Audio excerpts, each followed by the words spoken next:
Hello बच्चों। चलिए question देखते हैं। Which of the following is the example of reversible reaction. तो हमें रिवर्सिबल रिएक्शन का एग्जाम्पल देखना है। ऑप्शन है lead nitrate plus sodium iodide gives lead iodide plus sodium nitrate. Sodium plus water gives sodium hydroxide plus hydrogen gas. Silver nitrate plus HCl hydrogen chloride gives silver chloride plus nitric acid. And potassium nitrate plus sodium chloride gives potassium chloride plus sodium nitrate। तो इनमें से कौन सी reaction reversible है हमें ये बताना है। तो की कॉन्सेप्ट हो जाएगा की concept of this question is reversible reaction. Reversible reaction types of reaction में आ जाएगा रिवर्सिबल रिएक्शन। तो देख लेते हैं जल्दी से रिवर्सिबल रिएक्शंस की प्रॉपर्टीज कौन सी होती हैं और इनमें से कौन सी रिवर्सिबल रिएक्शन है कौन सी नहीं है। तो सबसे पहले देखते हैं फर्स्ट वाला PbNO3 whole twice lead nitrate। Lead nitrate reaction करा रहे हैं हम इसकी सोडियम आयोडाइड के साथ। दोनों ही एक्वस स्टेट में है। Sodium iodide. ओके, क्या मिलेगा हमें यहाँ पे PbI2। और हमें पता है PbI2 लेड आयोडाइड ये जो होता है प्रेसिपिटेट के फॉर्म में होता है। It is a yellow colour precipitate. Yellow precipitate of lead iodide plus sodium nitrate. Sodium nitrate. तो इस रिएक्शन में प्रेसिपिटेट का फॉर्मेशन हो रहा है। बैलेंस कर लेते हैं। राइट, इस रिएक्शन में प्रेसिपिटेट का फॉर्मेशन हो रहा है और प्रेसिपिटेट वापस से एक्वा सॉल्यूशन में डायरेक्ट कन्वर्ट नहीं हो सकता। मतलब प्रेसिपिटेट बनने के बाद क्या होता है कि ये जो कंपाउंड है, ये जो मिक्सचर है लेड आयोडाइड का, ये कैसा हो गया, स्टेबलाइज हो गया। स्टेबलाइज, ये सेटल डाउन हो गया होगा, स्टेबलाइजेस। और क्योंकि ये स्टेबल हो गया है तो ये आयनिक फॉर्म में नहीं है। नो मोर इन आयनिक फॉर्म। अब क्योंकि आयनिक फॉर्म में ही नहीं है, यानी कि Pb2+ एंड I-, ये आयंस अब सॉल्यूशन में है ही नहीं। क्योंकि ये आयंस अब सॉल्यूशन में नहीं है तो ये वापस से इन आयंस के दूसरे आयंस के साथ सोडियम और नाइट्रेट आयन के साथ रिएक्ट करके वापस से ये रिएक्टेंट्स नहीं बना सकते। सो ये रिएक्शन कैसी हो गई, irreversible. Right, reaction is irreversible.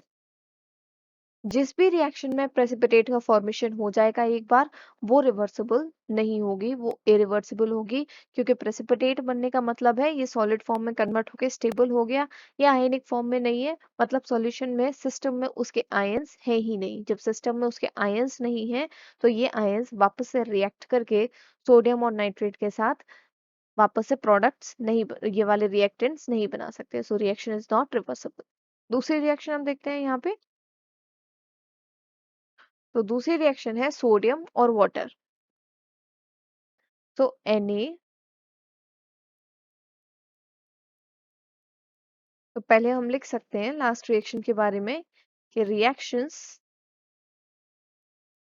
In which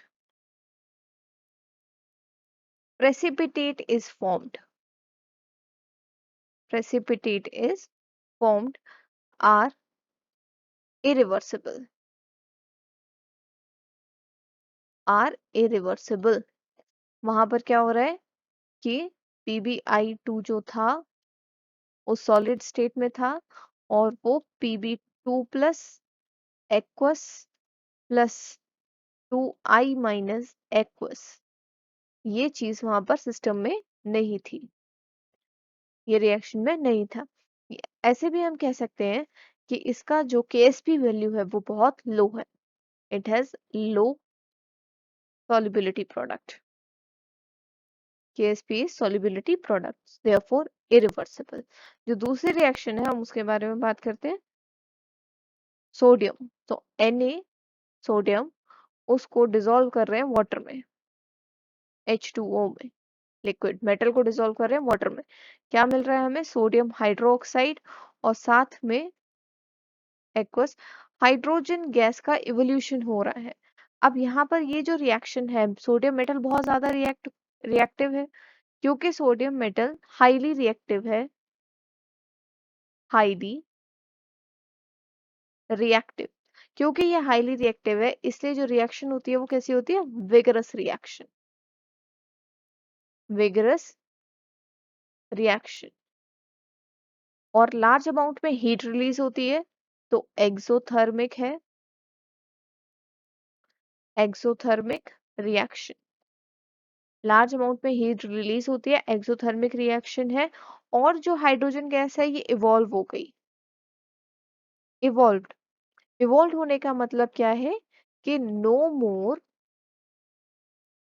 more in reaction mixture. तो हाइड्रोजन गैस तो इवॉल्व होके उड़ गई ऊपर, यानी कि ये अब रिएक्शन मिक्सचर में है ही नहीं। अब कोई एक चीज जब रिएक्शन मिक्सचर में है ही नहीं तो रिएक्शन रिवर्सिबल कैसे होगी? इसलिए ये रिएक्शन भी क्या हो गया? Irreversible. This reaction is also irreversible. जब भी किसी रिएक्शन के टाइम पे गैसेस का फॉर्मेशन होता है, when gases evolved, reaction is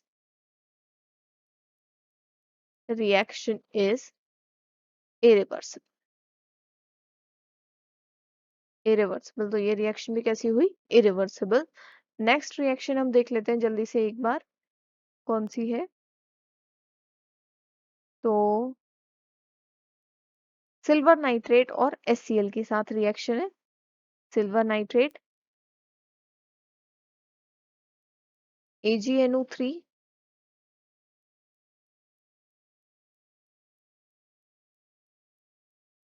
aqueous plus HCl aqueous.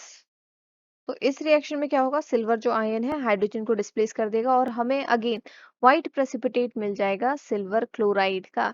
तो ये प्रेसिपिटेट बन गया फिर से, और साथ में HNO3 nitric acid.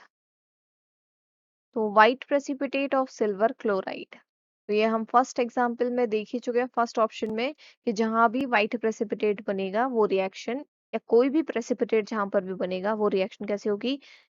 Irreversible, irreversible due to the formation of precipitate, क्योंकि ये स्टेबल हो गया, आयनिक फॉर्म में नहीं है। तो जो लास्ट रिएक्शन है वो हम एक बार जल्दी से देख लेते हैं। लास्ट रिएक्शन जो थी, KNO3 potassium nitrate aqueous plus sodium chloride aqueous. तो यहाँ से क्या मिल जाएगा हमें? हमें मिल जाएगा यहाँ से potassium chloride aqueous plus sodium nitrate aqueous. अब यहाँ पे सारी एक्वस स्टेट पे हैं, यानी कि all are present in ionic form, present in ionic form. Aqueous state में होने का मतलब सारे आयनिक कंपाउंड है तो आयनिक फॉर्म में प्रेजेंट होंगे। इसका एक मतलब है कि ये रिएक्शन कौन सी है? Ion exchange, ion exchange reaction. Potassium ion है, potassium is more reactive than sodium, तो पोटेशियम ने सोडियम को डिस्प्लेस कर दिया, ये बन गया। अब यहाँ पर वापस से डिस्प्लेसमेंट हो सकता है, क्योंकि आयनिक फॉर्म में ही है, तो सोडियम पोटेशियम को डिस्प्लेस करके वापस से NaCl और पोटेशियम नाइट्रेट बना सकता है, राइट। तो ये वाली जो रिएक्शन है ये कैसी है? Reversible, reversible. क्या होगा यहाँ पे? कि जो सोडियम है, पोटेशियम आयन है, नाइट्रेट आयन है, और यहाँ पे Na+ आयन है, क्लोरीन आयन है। तो क्या होगा? सोडियम और पोटेशियम में रिवर्सिबिलिटी, और क्लोरीन और नाइट्रेट एक दूसरे को रिवर्स करके वापस से प्रोडक्ट बना सकते हैं। तो ये रिएक्शन कैसी हुई? Reversible reaction. तो दिस रिएक्शन इज रिवर्सिबल। तो करेक्ट आंसर हो गया आपका, ये सोडियम वाली रिएक्शन हो गई। यानी कि जो करेक्ट ऑप्शन है that is option number 4, KNO3 plus NaCl gives KCl plus NaNO3. This reaction is reversible. I hope the solution is understandable. Thank you.